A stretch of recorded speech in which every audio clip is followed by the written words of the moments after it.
Jesus says, "It is said, you shall not kill." To which of the two groups of commandments does this one belong? Are you saying, to the second? Are you sure? I will ask you another question, is it a sin which offends God or the man who has been struck? You say, the man who has been struck. Are you sure also of that? And another question, is it only a sin of homicide by killing a person? Does one commit but this one sin? You say, only this one. Does no one doubt it? Give me your answers in a loud voice. Let one speak on behalf of everybody. I will wait. And Jesus bends to caress a little girl who has come near him and looks at him enraptured, forgetting to nibble at the apple that her mother gave her to keep her quiet. A stately old man stands up and says, "Listen, Master. I am an old synagogue leader and I have been asked to speak on behalf of everybody. And I am going to speak. I think, we all think, that we have replied according to justice and according to what we have been taught. My certainty is based on the law concerning homicide and blows. But you know why we have come, to be taught, as we know that you are wisdom and truth. If, therefore, I am wrong, enlighten my darkness, that the old servant may go to his king clad in light. And similarly, enlighten also these people who belong to my flock and have come with their shepherd to drink at the source of life. And before sitting down, he bows with the greatest respect. Who are you, Father Cleopas, of Emmaus, your servant? Not mine, of him who sent me, because the Father is to be given all priority and all love in heaven, on the earth and in hearts. And the first to give him this honor is his word, who, on the faultless table takes and offers the hearts of good people, as the priest does with the bread of the proposition. But listen, Cleopas, that you may go to God enlightened as is your holy desire. When judging a fault, it is necessary to take into consideration the circumstances that precede, prepare, justify, and explain the fault. A man who has committed murder, before presenting himself to God to ask forgiveness, must ask himself, whom did I strike? What did I strike? Where, with what means, why, how, when did I strike? Whom did I strike? A man. I say, a man. I do not consider whether he is rich or poor, free or a slave. As far as I am concerned, there are neither slaves nor mighty ones. There are only men, created by one God, therefore, they are all equal. In fact, also the most powerful king on the earth is dust before the majesty of God. And in his eyes, as well as in mine, there is only one slavery, sin, and therefore a slavery under Satan. The old law discriminates between free men and slaves, and subtilices between killing with one blow and killing when the person struck survives for a day or two, and likewise, whether a pregnant woman is killed by blows or only the fruit of her womb dies. But that was said when the light of perfection was still far away. Now it is amongst you and says, who kills his fellow creature commits a sin. And he sins not only against man, but also against God.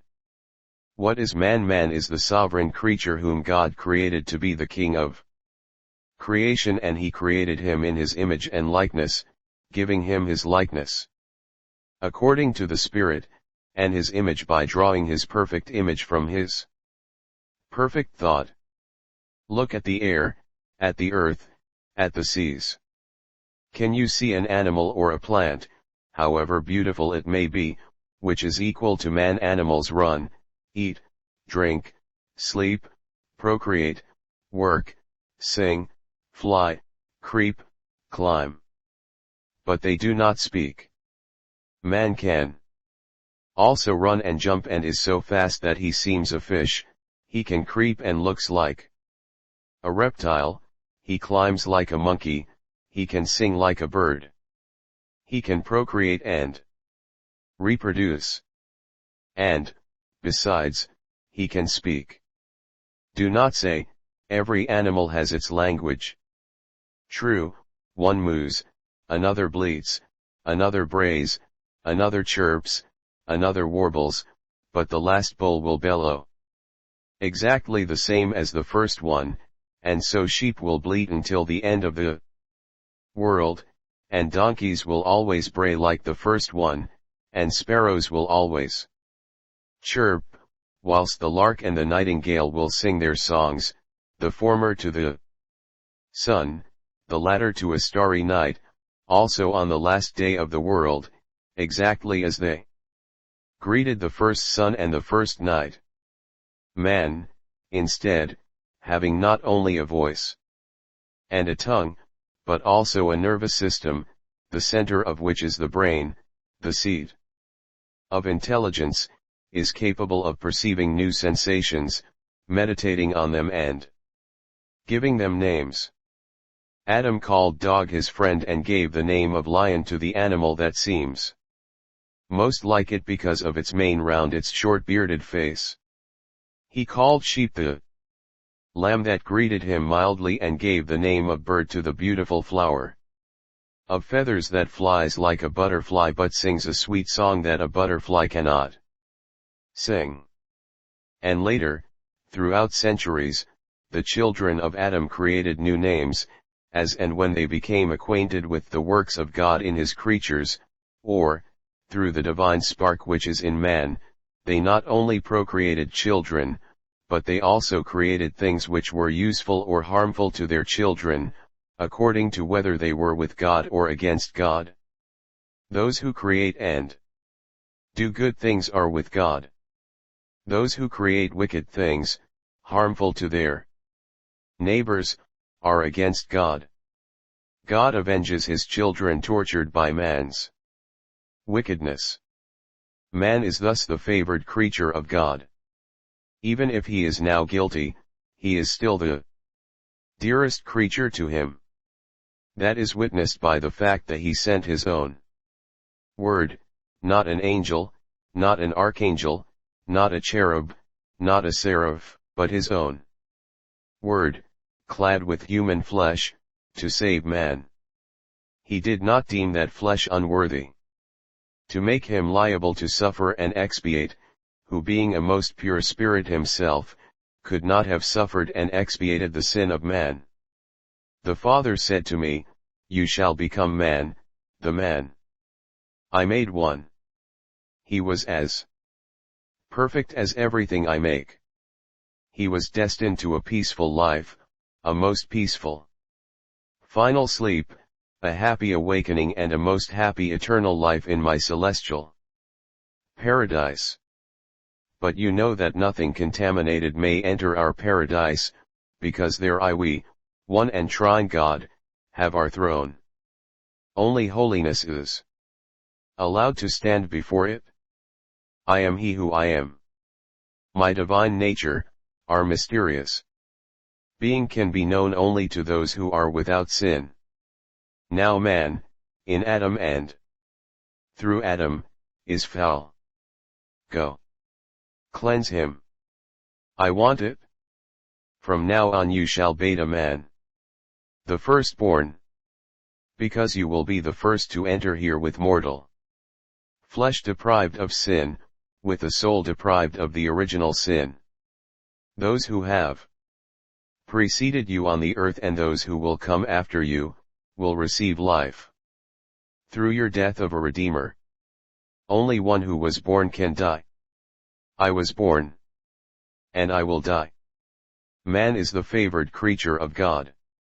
Now tell me, if a father has many children, but one is his darling, the apple of his eye, and that one is killed, will that father not suffer more than he would have suffered if another son had been killed. That should not happen, because a father should be just to all his children.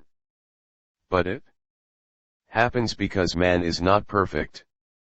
God can do so with justice because man is the only creature, amongst all created things, who has a spiritual soul in common with his Creator Father, an undeniable sign of his divine paternity. If one kills the son of a father, does one offend only the son? No, one offends also the father. One offends the son in his flesh and the father in his heart. Both are wounded. By killing a man, does one offend only the man? No. Also God. Man in his flesh, God in his right. Because life and death are to be given and taken by him only. To kill is to do violence to God and to man. To kill is to enter God's domain. To kill is to go against the commandment of love. Who kills does not love God, because he dissipates one of his works. A man who kills does not love his neighbor, because he takes away from his neighbor what a murderer wants for himself, life. I have thus replied to the first two questions. Where did I strike? One can strike in the street, in the house of the person assaulted, or by alluring the victim to one's own home.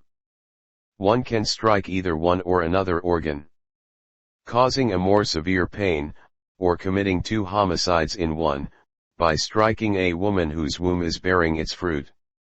One may strike in the street unintentionally. An animal that gets out of our hands may kill a passerby, in which case there is no premeditation. But if a man, armed with a dagger and wearing refined dissembling clothes, goes to the house of his enemy, and often an enemy is a person whose only fault is to be better, invites him to his own house under the pretext of honoring him, and then cuts his throat and throws him into a well, then there is premeditation and his guilt is complete in malice, ferocity, and violence. If I kill a mother and her child, then God will ask me to account for two deaths. Because the womb that gives birth to a man according to the commandment of God is sacred, and sacred is the young life that grows within it, to whom God has given a soul. By which means did I strike? In vain one says, I did not intend to strike if he went armed with an accurate arm. In a fit of anger, also one's hand may become a weapon, or a stone picked off the ground, or a branch taken from a tree. But who inspects his dagger or an axe, with cold determination, and sharpens it if he thinks that it is not sharp enough, then conceals it safely on his body so that, although it is not seen, it may be easily grasped, and being thus ready goes to his enemy, cannot certainly say, I did not intend to strike.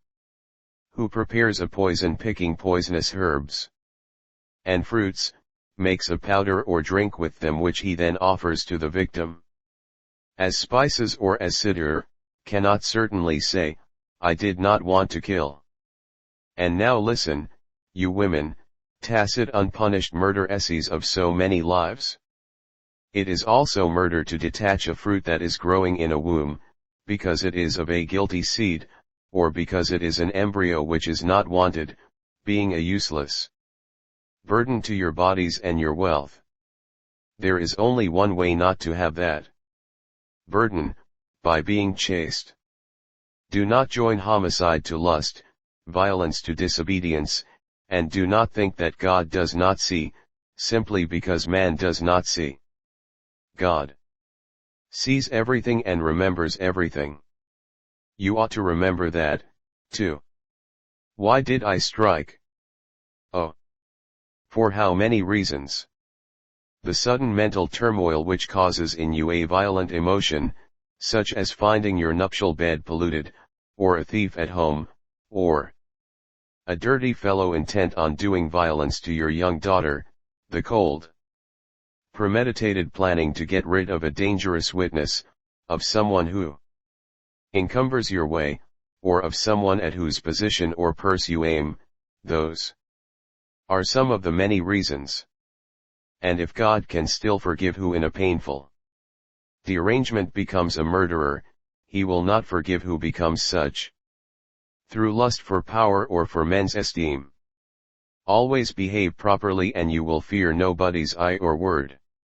Be happy with what you possess, and you will not aspire to other people's property, to the extent of becoming murderers in order to have what belongs to your neighbor. How did I strike? Being pitiless also after the first impulsive outbursts. Sometimes man cannot control himself, because Satan throws him into evil as a slinger hurls a stone.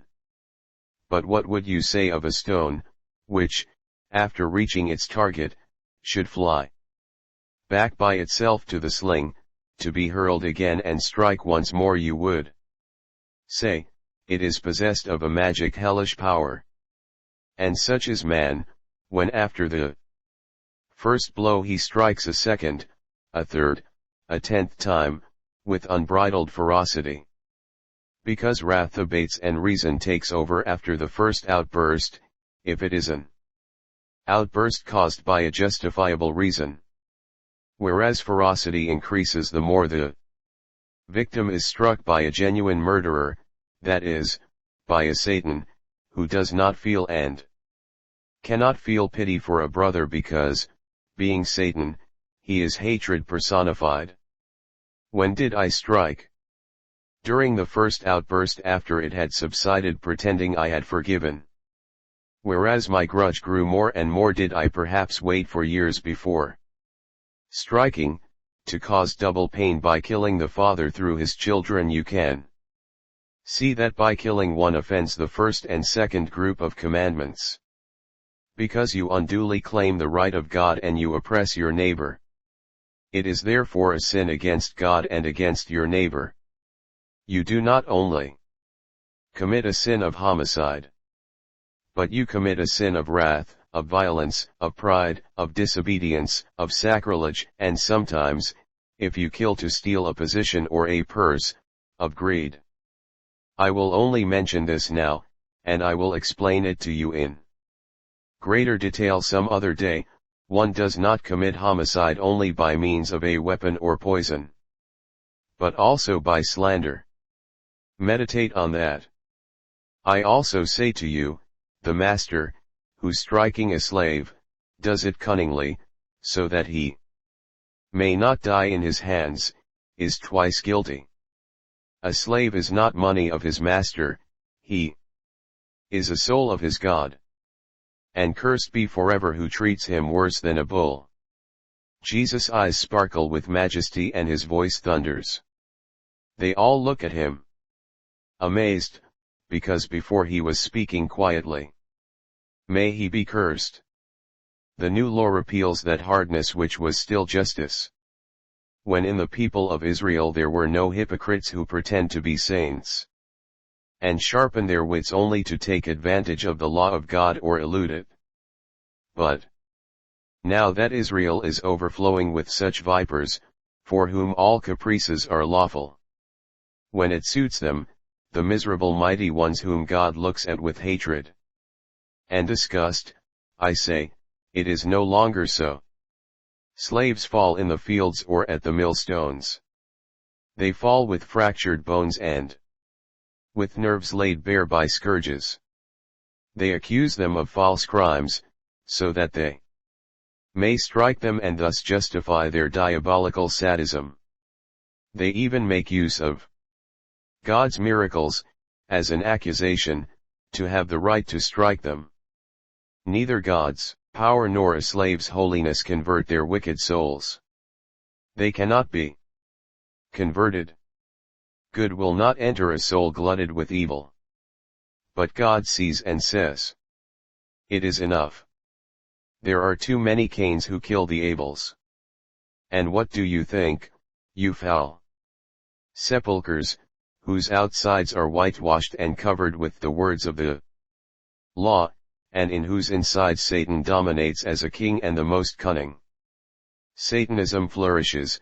What do you think, that only Abel was Adam's son, and that God looks benignantly only at those who are not slaves of man, and that he refuses the only offer that a slave can make, his honesty seasoned with tears? No, I solemnly tell you that every just man is an Abel, even if he is laden with fetters, even if he is dying on the furrows, or bleeding because of your scourging, and that all the unjust people are Cains, who out of pride, not out of true veneration, give to God what is contaminated with their sins and stained with blood. Desecrators of miracles.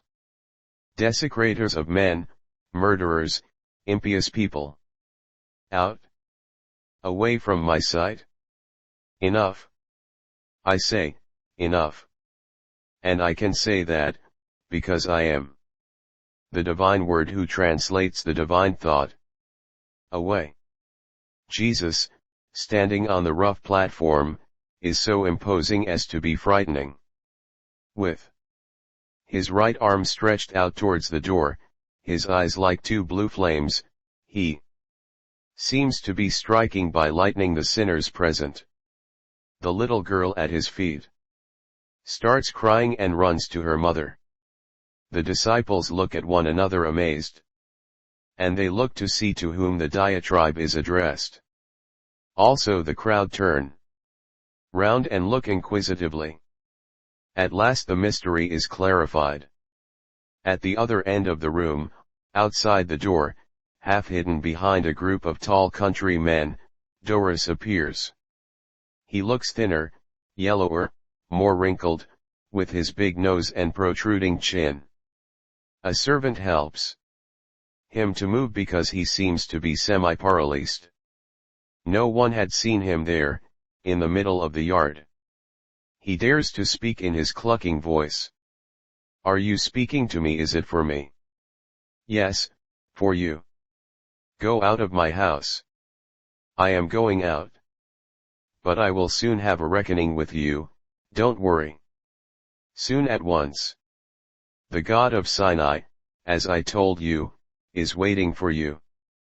And you too, baleful fellow, because you are the cause of my infirmity and of the noxious animals in my land. I will see you again. And it will be a joy for me. Yes. And you will not be wishing to see me. Because I will be your judge. Ah! Ah! Curs. He gropes, he mumbles, and falls. He is dead, shouts his servant.